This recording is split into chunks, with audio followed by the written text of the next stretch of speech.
नमस्कार दोस्तों, आपका स्वागत है। आज हम एक ऐसी महत्वपूर्ण कला पर बात करेंगे जो हमारी जिंदगी को पूरी तरह से बदल सकती है, ना कहने की कला। अक्सर हम दूसरों को खुश रखने के चक्कर में अपनी ज़रूरतों और सीमाओं को अनदेखा कर देते हैं। क्या आप भी इस स्थिति से गुजर रहे हैं? क्या आप हर बार हाँ कहने के दबाव में महसूस करते हैं? तो यह वीडियो आपके लिए है। क्या आपने कभी महसूस किया है कि आप दूसरों के लिए बहुत कुछ कर रहे हैं, लेकिन अपने लिए समय नहीं निकाल पा रहे? क्या आप अपनी सीमाओं को लेकर उलझन में हैं? आज हम जानेंगे कि कैसे ना कहना सीखकर हम अपनी जिंदगी को बेहतर बना सकते हैं। ना कहने का मनोवैज्ञानिक महत्व। यह किताब हमें बताती है कि ना कहना केवल एक शब्द नहीं, बल्कि एक मनोवैज्ञानिक प्रक्रिया है। जब हम ना कहते हैं तो हम अपनी आत्मसम्मान और आत्म मूल्य को स्थापित करते हैं। मनोवैज्ञानिक रूप से ना कहने की क्षमता हमारे मानसिक स्वास्थ्य के लिए बहुत महत्वपूर्ण है। यह हमें तनाव और चिंता से बचाता है और हमें अपनी भावनाओं को नियंत्रित करने में मदद करता है।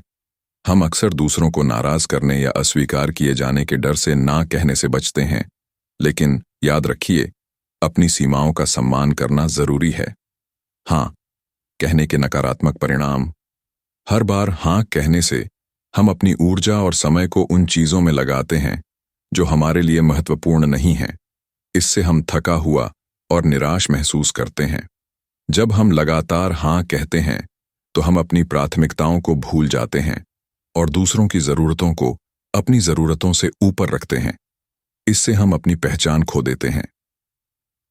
यह हमें दूसरों के द्वारा इस्तेमाल होने का एहसास कराता है और हम अपनी सीमाओं का उल्लंघन करने की अनुमति देते हैं। जरूरत से ज्यादा हाँ कहने से रिसेंटमेंट पैदा होता है और रिश्ते खराब हो सकते हैं। ना कहने के व्यावहारिक तरीके। किताब में ना कहने के कई व्यावहारिक तरीके बताए गए हैं, जैसे स्पष्ट और संक्षिप्त होना, विनम्रता से अपनी बात रखना और अपनी सीमाओं को मजबूती से स्थापित करना। आप ना कहने के लिए मैं अभी व्यस्त हूं, मुझे इस पर सोचने के लिए समय चाहिए, यह मेरे लिए संभव नहीं है, या मुझे खेद है लेकिन मैं यह नहीं कर सकता, जैसे वाक्यों का उपयोग कर सकते हैं।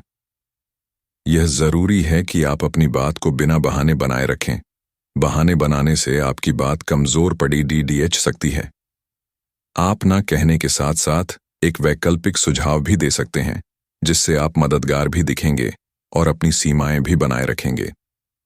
बॉडी लैंग्वेज का उपयोग करें, आत्मविश्वास से बोलें और आंखों में आंखें डालकर बात करें। अपनी सीमाओं को स्थापित करना। अपनी सीमाओं को स्थापित करना एक सतत प्रक्रिया है। आपको अपनी सीमाओं को पहचानने और उन्हें दूसरों को बताने की आवश्यकता है। अपनी सीमाओं को स्थापित करने के लिए आपको अपनी प्राथमिकताओं को स्पष्ट करना होगा। आपको पता होना चाहिए कि आपके लिए क्या महत्वपूर्ण है और क्या नहीं। आप दूसरों से अपनी सीमाओं का सम्मान करने की उम्मीद कर सकते हैं। अगर कोई आपकी सीमाओं का उल्लंघन करता है तो आपको उन्हें स्पष्ट रूप से बताना चाहिए। अपनी सीमाओं को लगातार बनाए रखने से लोग आपकी सीमाओं का सम्मान करना सीख जाएंगे। आत्मविश्वास और आत्मसम्मान।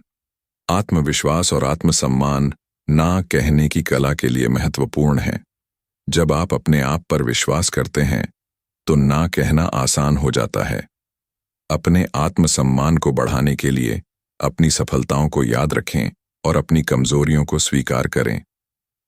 छोटे छोटे कदमों से शुरुआत करें और धीरे धीरे ना कहने का अभ्यास करें। इससे आपका आत्मविश्वास बढ़ेगा। अपनी जरूरतों को प्राथमिकता दें और खुद से प्यार करें। उदाहरण और कहानियां। किताब में कई उदाहरण और कहानियां दी गई हैं जो बताती हैं कि कैसे ना कहने से लोगों ने अपनी जिंदगी में सकारात्मक बदलाव लाए। आप भी अपनी जिंदगी में ना कहने के उदाहरणों को खोजें और उनसे सीखें। दोस्तों, ना कहना स्वार्थी होना नहीं है, यह अपनी देखभाल करना है। अपनी सीमाओं को पहचानें, आत्मविश्वास बढ़ाएं और ना कहने की कला सीखें। इससे आपकी जिंदगी बेहतर और खुशहाल बनेगी।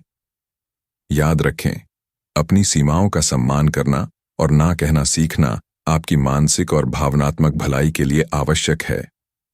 अगर आपको यह वीडियो पसंद आया तो इसे लाइक करें, शेयर करें और हमारे चैनल को सब्सक्राइब करना न भूलें। आप कमेंट में बता सकते हैं कि आपको किस टॉपिक पर वीडियो चाहिए।